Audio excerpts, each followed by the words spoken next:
Bonsoir, merci d'être avec nous sur La Première. À la une de l'actualité ce soir, fini Facebook, Instagram ou encore TikTok et Snapchat en Australie. Les réseaux sociaux sont désormais interdits aux jeunes de moins de 16 ans. Une première mondiale. Et si c'était mis en place en Polynésie ? Le budget du pays, les comptes spéciaux, le budget de l'Assemblée, tous ces textes ont été approuvés par les représentants. Mais 2 résolutions ont été abandonnées. Séance agitée aujourd'hui, on le verra. Et on en parlera avec notre invitée, Tepora Oriteritei, représentante Tapura. La concrétisation d'un chantier de 2 ans pour le CGA de Hitiautera. Les nouveaux bâtiments ont été inaugurés aujourd'hui. Un lieu de formation et d'espoir pour la jeunesse. Et puis un témoignage précieux sur le bagne calédonien, le récit d'un déporté de la commune de Paris, un journaliste de la gauche républicaine qui ressurgit aujourd'hui. La France pourrait emboîter le pas à l'Australie, premier pays au monde à interdire les réseaux sociaux aux moins de 16 ans. Interdiction entrée en vigueur ce mercredi. Et à Paris, Emmanuel Macron annonce une loi dans les meilleurs délais. Alors qu'en pense la population ici? La réponse avec Mérénie Gamblin et Marcel Bonneau. En Australie, des milliers d'adolescents se sont réveillés sans réseaux sociaux hier. Meta, qui détient Facebook, Instagram et WhatsApp, a déjà supprimé 500 000 comptes de jeunes de moins de 16 ans. Un réveil frustrant pour certains. C'est décevant parce que c'est ma principale source de communication et de divertissement. En Polynésie, la nouvelle s'est rapidement répandue, notamment via les réseaux sociaux. Ici aussi, ils sont devenus la principale source d'information et de communication des jeunes. L'idée de leur interdiction fait forcément réagir. On ne pourra plus être séparés. Mais quand vous êtes ensemble, vous ne parlez même pas, vous êtes Ah si, on peut se parler. On joue, on parle. Sans les réseaux, je m'ennuyais. J'ai eu l'habitude d'être sur les réseaux, d'avoir un téléphone. Sur les réseaux, il y a des trucs qui sont vrais, il y a des trucs qui sont faux. On ne sait pas si c'est vrai, s'il faut croire ça, s'il ne faut pas croire. Ouais, ça me dérangerait quand même, parce que forcément, c'est dans l'ère d'aujourd'hui, mais si on n'avait plus les réseaux, je pense que ce serait bien aussi. Sur les réseaux sociaux, il peut y avoir plusieurs contenus assez, traumatisants pour les mineurs. Une étude locale révèle que 77% des adolescents passent plus de 3 heures sur leurs écrans et sont donc exposés au harcèlement en ligne ou d'autres dangers. Alors pour les parents, l'interdiction des réseaux sociaux serait bénéfique. Tout ce qu'il y a sur les réseaux, ils se reproduisent. Enfin, ils n'ont plus de limites, donc c'est pas plus mal. Ça pousse, par exemple, sur les réseaux sociaux, comment il faut voler, carrément comment il faut prendre la voiture, et voilà, plein de trucs pas bien. Voilà, s'il faut favoriser ici, moi je dis oui. Ni le pays ni les opérateurs locaux ne peuvent interdire les réseaux sociaux au niveau local. C'est l'État qui décide et seules les plateformes peuvent supprimer des comptes. Nous, les opérateurs, on est là pour transporter et pour distribuer l'Internet aux internautes. Donc nous n'avons pas ces données-là et nous ne sommes pas capables aujourd'hui techniquement d'aller effectivement fermer un compte sur une application de ce type-là. Interpellé sur les réseaux sociaux, Moetai Broderson répond aux internautes.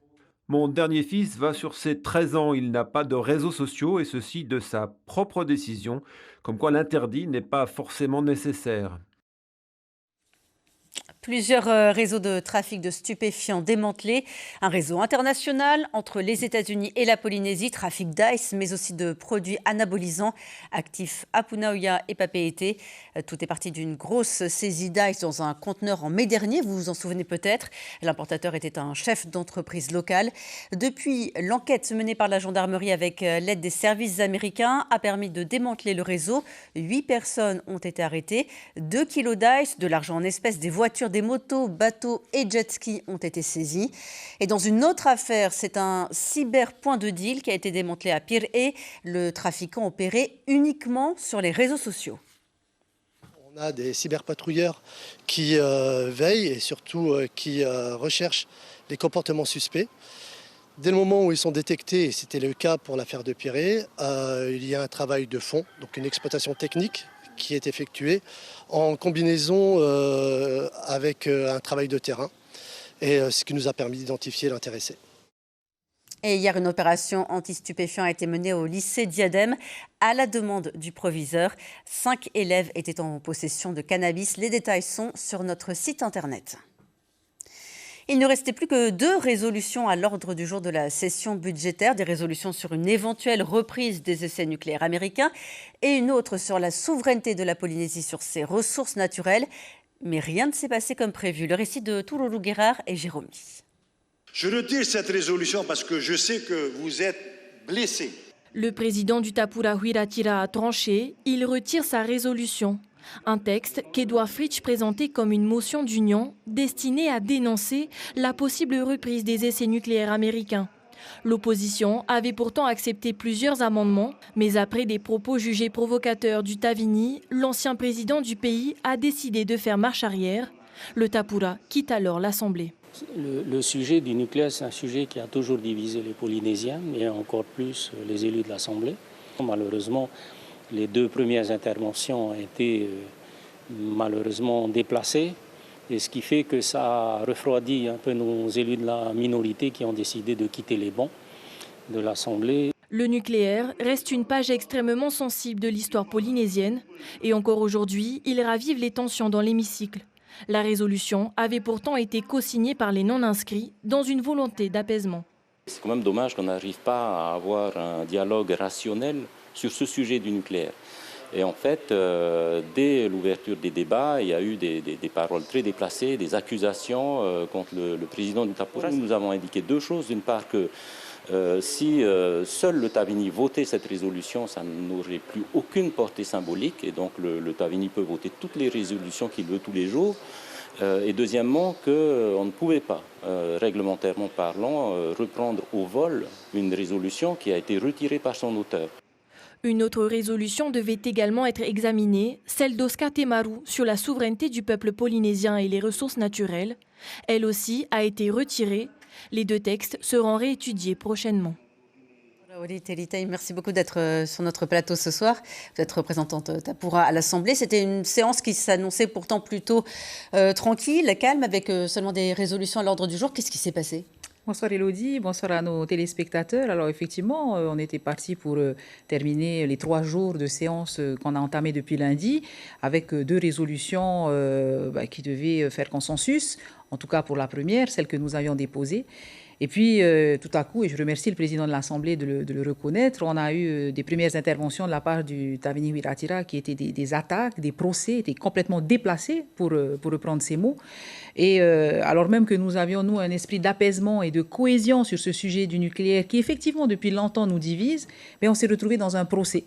Avec des mots très durs, comme si nous étions coupables de tous les maux du nucléaire de ce pays. Donc c'est pour ça que le président du Tapura Huiratirá a décidé de proposer de retirer cette résolution. Ils ont voulu continuer à discuter là-dessus. Il y a eu des excuses, mais les mots ont été tellement lourds que pour retrouver la sérénité, c'était mieux qu'on parte. Les débats ont été un peu plus sereins pour ce qui concerne le budget. Vous vouliez du concret sur la vie chère. Là, il y a du concret dans ce budget avec un fonds spécial doté de 4 milliards de francs. Alors j'ai envie de vous dire que non, ce n'est pas du concret parce que ce fonds, on va dire que c'est juste une armoire dans le sens où on avait déjà plusieurs vêtements qui étaient dans des malles qu'on prend et qu'on met dans cette armoire. Je veux dire par là que ce fonds n'est pas une création, son nom est une création, mais son contenu ne l'est pas, puisque dans ce fonds, on met le soutien à la farine, à hauteur de 950 millions, qui existe déjà depuis très longtemps. On met aussi l'aide à la continuité territoriale interinsulaire, qui subventionne les PPN dans les îles qui existent également depuis très longtemps, mais qui étaient logées ailleurs dans le budget et qu'on vient mettre là-dedans. Ça va permettre d'avoir un meilleur suivi des aides pour lutter contre la vie chère. Alors c'est pour l'affichage, effectivement, que ça sera un plus, dans le sens où avant, toutes ces mesures étaient un petit peu dispersées dans le budget. Aujourd'hui, toutes ces aides qui existaient déjà et les quelques nouvelles aides que le gouvernement a introduites seront aujourd'hui rassemblées dans ce compte d'affectation spéciale et visibles et mesurables, effectivement, comme là, en milliards. Il y a quand même des nouveautés avec les cartes de réduction pour les familles modestes, des aides sur le fret, notamment pour les îles. Alors les aides sur le fret, comme je vous disais, existaient déjà depuis longtemps. La nouveauté, c'est une aide effectivement au fret international. Cette fois-ci, le gouvernement va prendre en charge 10% du fret international des produits de première nécessité. Il y a également le 1% de TVA, donc on baisse la TVA normale à 1% pour les produits qui sont vendus dans les îles, les archipels autres que la société. Donc ça, nous avons regretté que les îles sous le vent soient exclues de ce régime, puisque c'est quand même un archipel. Le gouvernement a choisi de ne donner ça qu'aux autres archipels. Effectivement, ce sont des mesures qui sont mises en place, mais qui ont une portée légère, puisque ce n'est pas ça qui va faire baisser le prix des produits à l'échelle de la Polynésie. Alors, il y a quelques heures, l'Assemblée nationale a voté pour l'élargissement des compétences des maires de Polynésie française. Le texte avait déjà été adopté au Sénat. Cette réforme est portée par le camp autonomiste et par 46 maires sur 48. C'est une satisfaction pour vous, ce vote à Paris ? Alors oui, et puis des félicitations à adresser à nos parlementaires, que ce soit nos sénateurs ou nos députés, qui se sont battus pour ce texte. Alors, il ne s'agit pas d'un élargissement des compétences des maires. Les compétences restent les mêmes. Sauf que jusqu'à présent, les maires exerçaient parfois justement des compétences qui n'étaient pas celles prévues par la loi. Sur le papier, en tout cas, c'est un élargissement des compétences. Alors non, pas du tout, parce que sur le papier, c'est la procédure qui est différente. C'est-à-dire qu'avant, lorsqu'un maire voulait exercer une compétence qui était celle du pays ou celle de l'État, il fallait une loi de pays. Aujourd'hui, plus besoin de loi de pays, le maire peut exercer cette compétence tout simplement en demandant, en informant, il n'y a même plus de demande à faire, en informant le gouvernement sur ce qu'il a à faire. Mais il n'y a pas de compétences en plus. Quand vous prenez la liste des compétences, c'est exactement la même, sauf que jusqu'à aujourd'hui, il y avait certaines qui étaient exercées hors cadre, parce que les maires se devaient de répondre aux attentes. Plus vite que sans attendre la loi de pays. Et répondaient aux attentes de la population, sans justement avoir à attendre toute la lourdeur administrative. Les débats ont été très animés là aussi à Paris, avec cette question qui a été posée ouvertement. Quel intérêt de passer par Paris, alors que la question peut être réglée ici en Polynésie, par l'Assemblée de la Polynésie, et par vous, les représentants? Alors non, c'est faux, puisque en fait, les compétences dévolues, que ce soit à l'État, au pays ou aux communes, est inscrit dans une loi organique. Donc, loi organique, ce n'est pas la Polynésie française qui a la main dessus. Forcément, c'est il y a une loi qui est en le Parlement. Ici. Alors, c'est une loi, effectivement, mais qui n'est pas une loi organique et qui n'aura pas la même portée. D'ailleurs, avec cette loi organique qui est votée, la loi qui sera votée n'aura pas une portée supérieure. Donc, c'est celle-là qui sera appliquée. Et donc, les maires pourront en toute sécurité, aujourd'hui, répondre aux attentes de la population dans tous les domaines où elle peut partager ses compétences avec le pays. Merci beaucoup, Teporaori Teritei, d'être venu sur notre plateau ce soir. Merci pour l'invitation. Et toujours à l'Assemblée nationale, cette fois, c'est Meriana Red-Arbelot qui a alerté le ministre des Transports sur la situation problématique du centre de contrôle aérien de Tahiti, FAA. La grève des contrôleurs dure depuis 3 semaines. La députée indépendantiste demande des réponses concrètes pour garantir la sécurité du ciel polynésien. Aujourd'hui, l'offre de services publics est fragilisée par un sous-effectif et par une organisation de travail issue d'une lecture strictement hexagonale des textes, inadaptée aux réalités du terrain. Il en découle des fermetures quotidiennes de secteurs de contrôle à des heures sensibles et des difficultés dans la formation des contrôleurs stagiaires, ce qui hypothèque l'avenir même du centre. Les revendications syndicales ne sont pas salariales mais structurelles. Je salue la reprise du dialogue avec les syndicats. La réunion du 5 décembre a permis 2 avancées concrètes. Premièrement, la mission d'inspection de l'IGEDD qui dressera un état des lieux objectif répondant à la demande des syndicats. Et deuxièmement, nous proposons la reprise de la formation de 12 contrôleurs stagiaires déjà affectés. C'est la solution la plus rapide pour répondre aux tensions sur les effectifs. La DGAC agit depuis plusieurs mois, renfort en RH, affectation supplémentaire et accompagnement des équipes locales. Audience solennelle de la CTC. Aujourd'hui, la Chambre territoriale des comptes a contrôlé 12 organismes cette année avec des délais d'instruction raccourcis, un peu plus de 6 mois désormais. Le prochain rapport publié devrait concerner l'agriculture et la souveraineté alimentaire. Le bilan 2025 par le président de la CTC, Jean-Luc Lemercier, qui est sur le départ. L'histoire est simple. On a continué à essayer, comme je l'ai dit tout à l'heure, d'être utile aux décideurs, mais surtout utile aux citoyens polynésiens, pour que les services qui leur sont proposés soient d'un niveau qui soit comparable, par exemple, avec ceux que l'on en trouve dans l'Hexagone. Et donc, notre mission, c'est aussi d'être l'aiguillon de la gestion publique, afin que les citoyens, notre destinataire final, c'est le citoyen ou la citoyenne polynésienne, et des services qui soient de qualité. C'est ce qui justifie et qui est la colonne vertébrale de notre action. Un renouveau qui était attendu à Papenhall, le CJA, le Centre pour jeunes adolescents, a de nouveaux bâtiments qui promettent de transformer le quotidien des élèves comme des enseignants. Reportage de Alihoete Fafana et Mirko Vanfo. C'est avec fierté que Herevay, élève du CJA, présente à ses parents son lieu préféré au sein de l'établissement. C'est ici qu'elle découvre une passion pour la cuisine. À partir d'aujourd'hui, elle sera formée dans des bâtiments flambant neufs, mais pas que.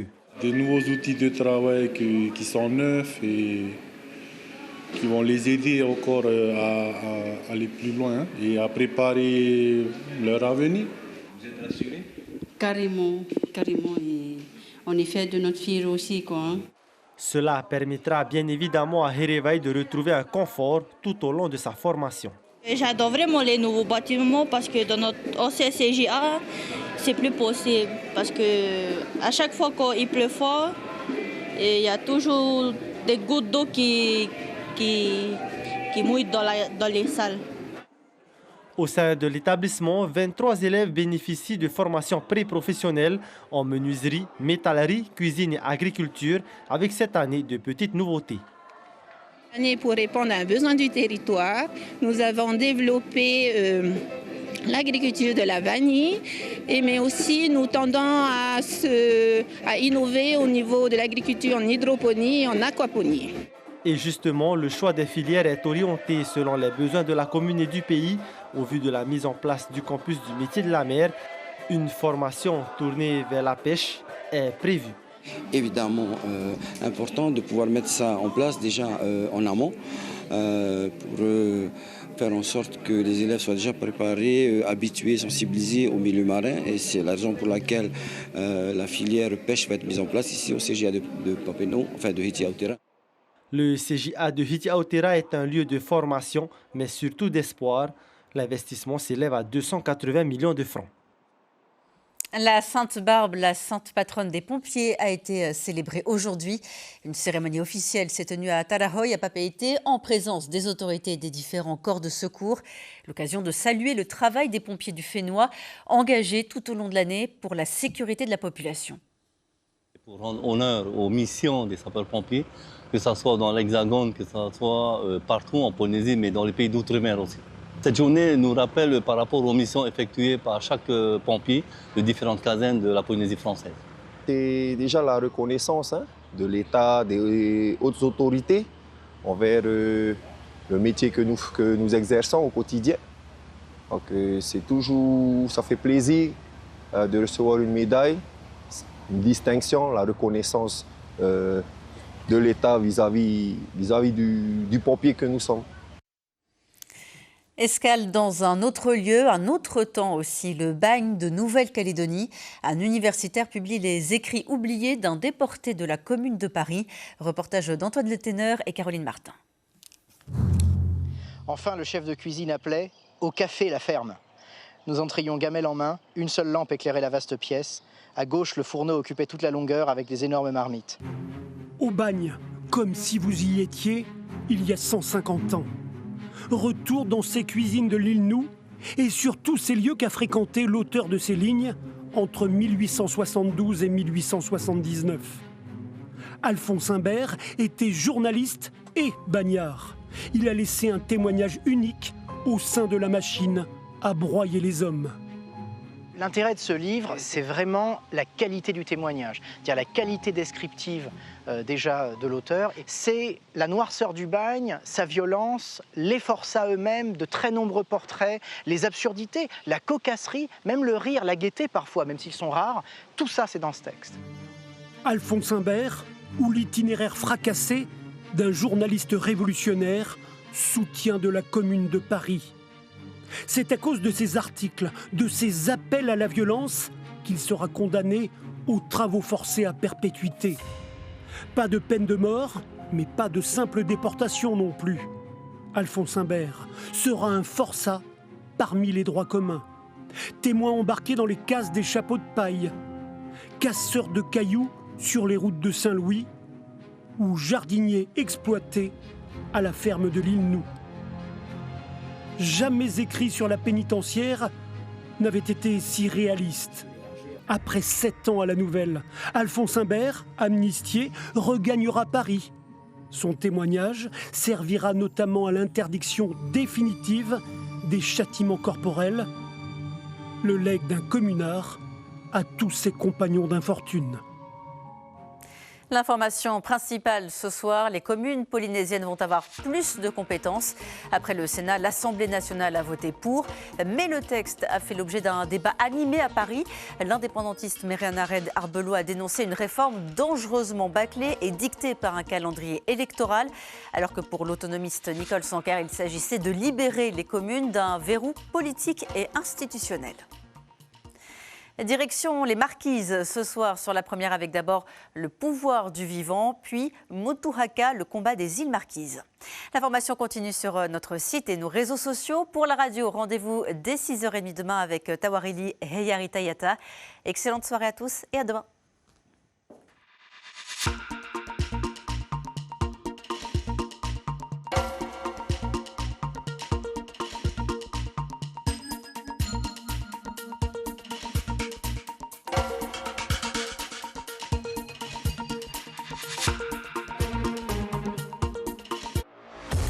Retrouvez toute l'info sur WhatsApp en scannant notre QR code.